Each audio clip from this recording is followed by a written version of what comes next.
Hello everyone, today we are going to paint another watercolor portrait.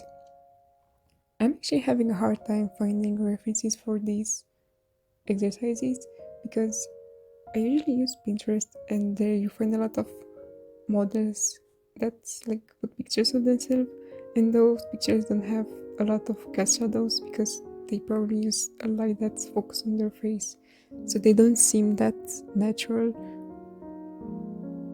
Even with this reference, I'm not that satisfied. Face. The position of the face looks a bit weird.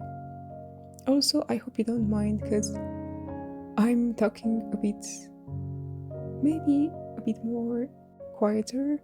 I am a bit camera shy, so yeah, and shy in general, so my voice has always been quiet. But yeah, I'm trying my best here to be a bit louder, I think. This is the first layer of paint.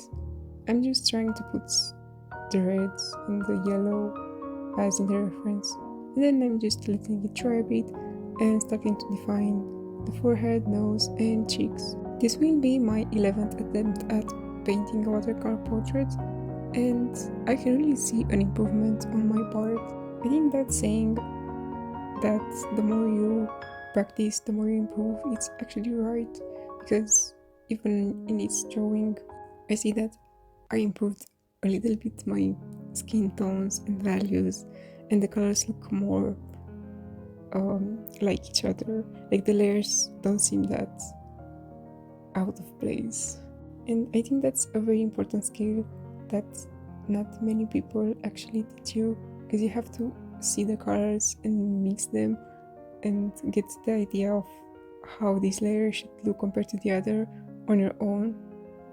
So yeah, that's one thing that you should practice a lot if you want to do watercolor portraits and watercolor in general. But if you do, I used to do a lot of still life, like painting or cups or I don't know, plushies, stuff like that. And in those, you can actually cheat by dragging the paint in a way. But on faces, you cannot really do that because you have to use way more layers and the paper might rip and then everything is ruined. I actually, till now, ruined 2 portraits, I think 2 papers. And it's actually heartbreaking when I ruin the paper. Oh, and here I'm trying to do the hair.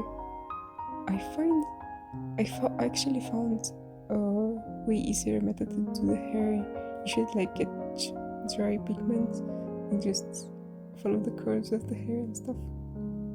But here I'm just trying to make it as realistic as possible.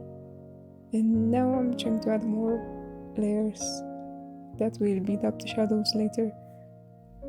This reference actually doesn't have that many shadows, so it should be easier. I actually really do like how the skin of her arm looks. I think that's the most realistic skin I got. Well, actually it looks a bit cartoonish, but you get the point. You know what I don't like about this reference is that she looks like she's just staring at the camera without any emotions. I actually tried in my latest video to paint memes, and I actually enjoyed it. I only painted the rock, but I have in plan maybe later to paint other meme faces, because those actually show emotions and are real people, and some of them were just taken at random. So yeah, maybe I will try to do more of those. But I don't know if people actually watch them or like them. Also here I'm trying to make the lips red. I think I made them a little bit too red compared to the reference. I'm usually trying, when I pick a reference, to have the values and colors exactly as in the reference. But maybe that's not that right. Maybe you should just go with the flow and draw whatever feels like it. Now I'm adding a darker layer to the hair, so I will make it like pop more and have a little bit of dimension.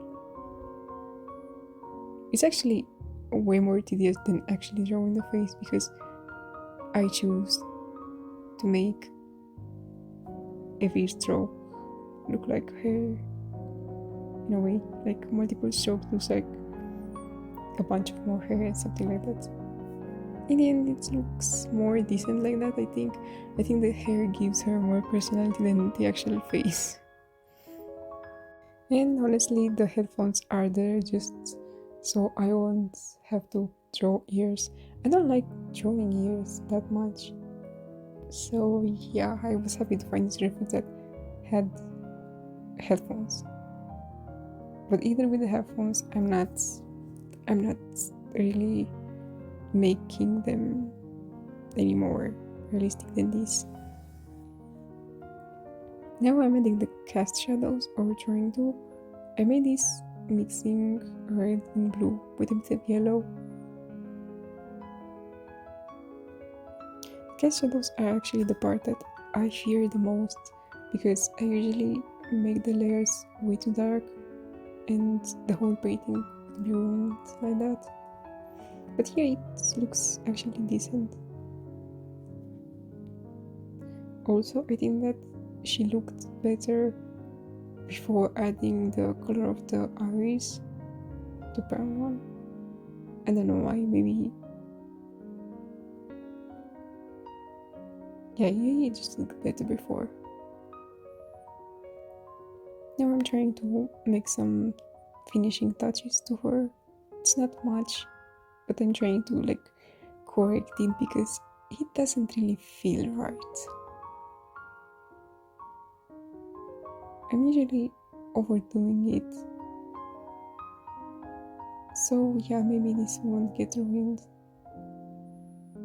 Also, I found that defining the eyes a bit will usually make you look more at them and ignore other mistakes. So yeah, I'm doing that trick here.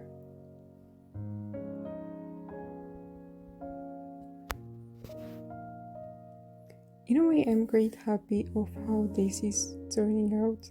Like, it looks better than some of my other paintings, and I actually strive to make my paintings better bit by bit in a way.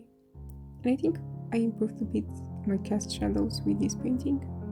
Maybe if I choose a more normal looking reference, I would have made it better. But this one is also fine. I'm happy that the nose looks like an actual nose in a way.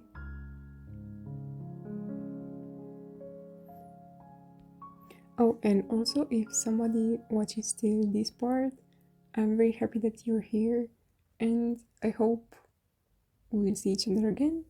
Maybe you can give me some advice on how I can improve this video, or maybe what you want me to paint next. You can also choose actors or something and I will try to paint them.